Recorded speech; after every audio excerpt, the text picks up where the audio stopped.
작은 나라의 무기 하나가 거대한 제국의 야욕을 멈춰 세울 수 있다면 그것은 단순한 철의 힘이 아닌 그 안에 담긴 정신의 힘 때문입니다. 유럽의 군사 강국들이 모두 외면했고 미국조차 확답을 주지 못했던 상황. 인구 600만에 불과한 발트 3국은 1억 4천만 러시아 앞에서 벌거벗은 채 서 있었고 한 리투아니아 사령관은 할아버지가 겪었던 1940년의 악몽이 다시 반복될까 두려워하며 잠 못 드는 밤을 보내고 있었습니다. 그는 처음 한국 대표단을 만났을 때 지구 반대편에서 온 아시아의 무기 장사꾼들이 호구를 찾아왔다고 생각했습니다. 하지만 모든 편견은 산산조각 났고 세계는 지금 한국이라는 나라가 만들어낸 기적의 현장을 목격하고 있습니다. 어떻게 전쟁의 폐허에서 일어난 작은 나라가 거대한 제국의 계획을 물거품으로 만들 수 있었을까요? 그 놀라운 진실이 지금 시작됩니다. 저는 리투아니아 국방군 총사령관입니다. 발트의 연안의 작은 나라, 인구 280만의 우리나라를 지키는 것이 제 임무죠. 하지만 최근 들어 그 임무가 점점 더 무거워지고 있었습니다. 동쪽 국경 너머의 거대한 이웃이 날카로운 이빨을 드러내기 시작했거든요. 매일 아침 상황실에 들어설 때마다 가슴이 철렁 내려앉곤 했습니다. 오늘은 또 어떤 도발이 있을까 하는 두려움이었죠. 제 아버지도 할아버지도 같은 공포 속에서 살아오셨습니다.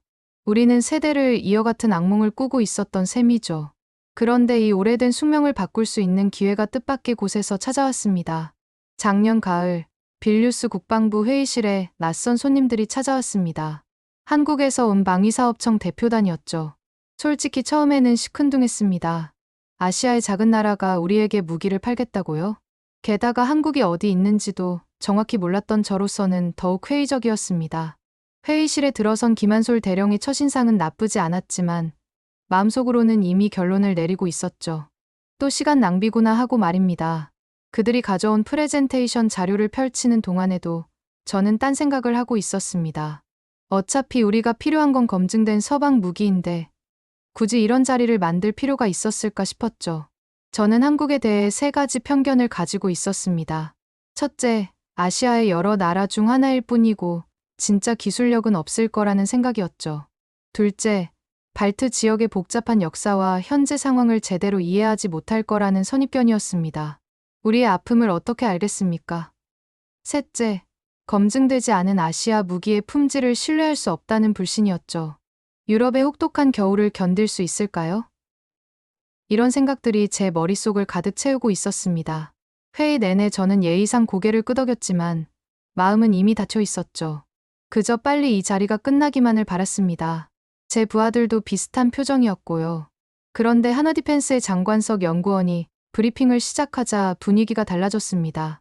지난 6개월간 러시아군의 리투아니아 국경 도발 횟수는 89회, 사이버 공격은 456건, 가짜뉴스 유포는 2100건이었습니다.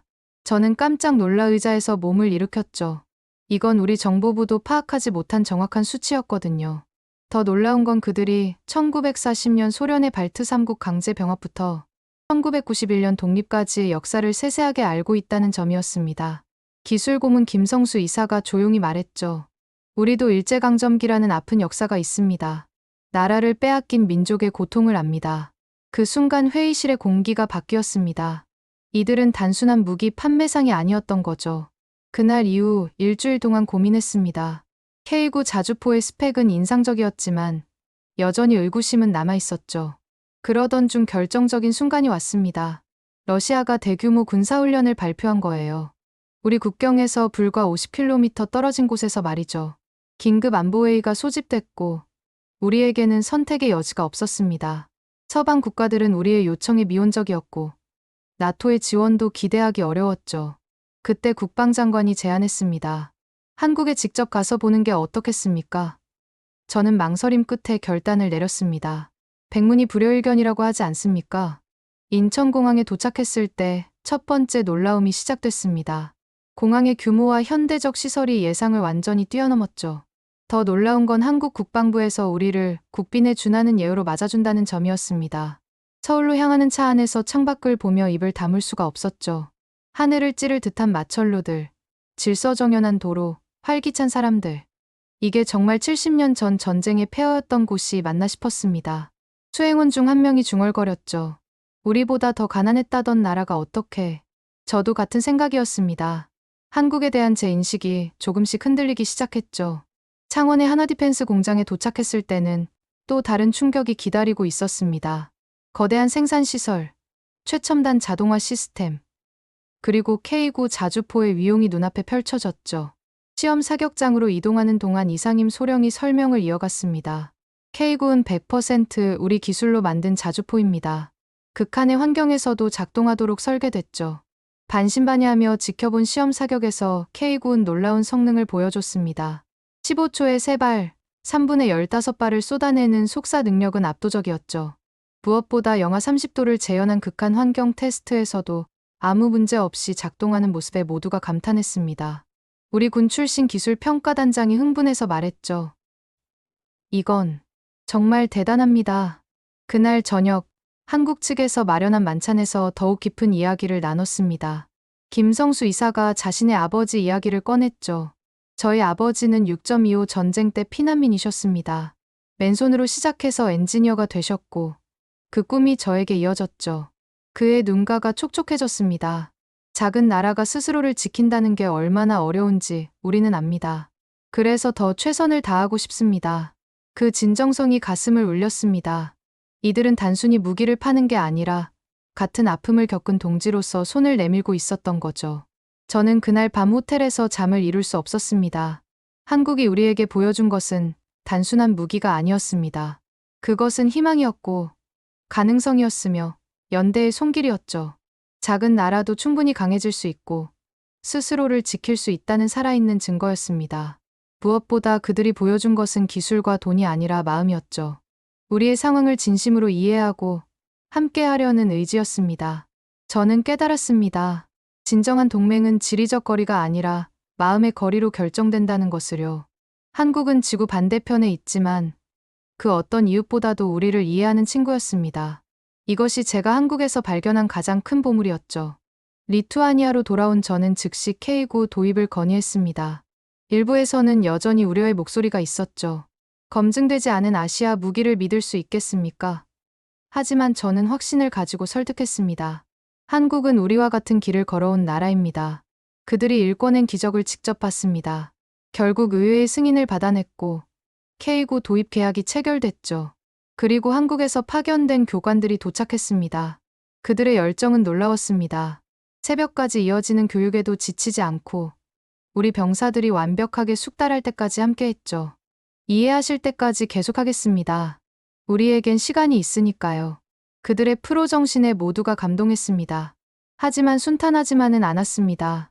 일부 정치인들과 언론에서는 여전히 의구심을 표했죠. 왜 하필 아시아 무기입니까? 전통적인 동맹국들의 무기가 더 안전하지 않을까요? 러시아도 이를 빌미로 프로파간다를 퍼뜨렸습니다. 리투아니아가 검증되지 않은 무기에 구군을 걸었다는 식이었죠. 압박은 계속됐지만 저는 흔들리지 않았습니다. 우리 병사들이 K9를 다루는 모습을 보면서 확신은 더욱 굳어졌거든요. 그들의 눈빛이 달라졌습니다. 자신감이 생겼고 우리도 할 수 있다는 희망이 번져갔죠.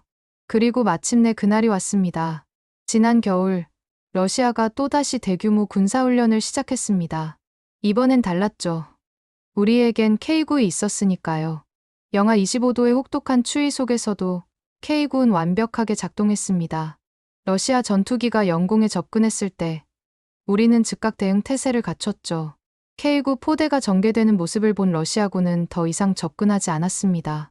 그 후로 도발 횟수가 눈에 띄게 줄어들었죠. 국방장관이 제게 말했습니다. 총사령관님의 결정이 옳았습니다. 우리는 이제 스스로를 지킬 힘이 있습니다. 그 순간 저는 눈시울이 뜨거워졌습니다. 단순한 무기 도입이 아니라 국가의 자존심을 되찾은 것이었으니까요. 지금 저는 확신을 가지고 말할 수 있습니다. 한국과의 만남은 단순한 무기 거래가 아니었다고요. 그것은 작은 나라들의 연대였고 서로를 이해하는 진정한 우정이었습니다. K9과 함께 우리가 받은 것은 기술만이 아니었죠. 자신감, 희망, 그리고 우리도 할 수 있다는 믿음이었습니다. 며칠 전 한국 교관들이 임무를 마치고 떠나는 날이었습니다. 공항에서 그들을 배웅하며 저는 진심을 담아 말했죠. 여러분은 단순히 무기 사용법을 가르친 게 아닙니다. 우리에게 용기를 주셨습니다. 이상임 소령이 미소를 지으며 답했습니다. 총사령관님, 이제 시작입니다. 리투아니아의 하늘은 리투아니아가 지키는 겁니다. 그들의 비행기가 이륙하는 것을 보며 저는 새로운 역사가 시작됐음을 느꼈습니다. 발트의 작은 나라가 당당히 일어서는 역사 말입니다.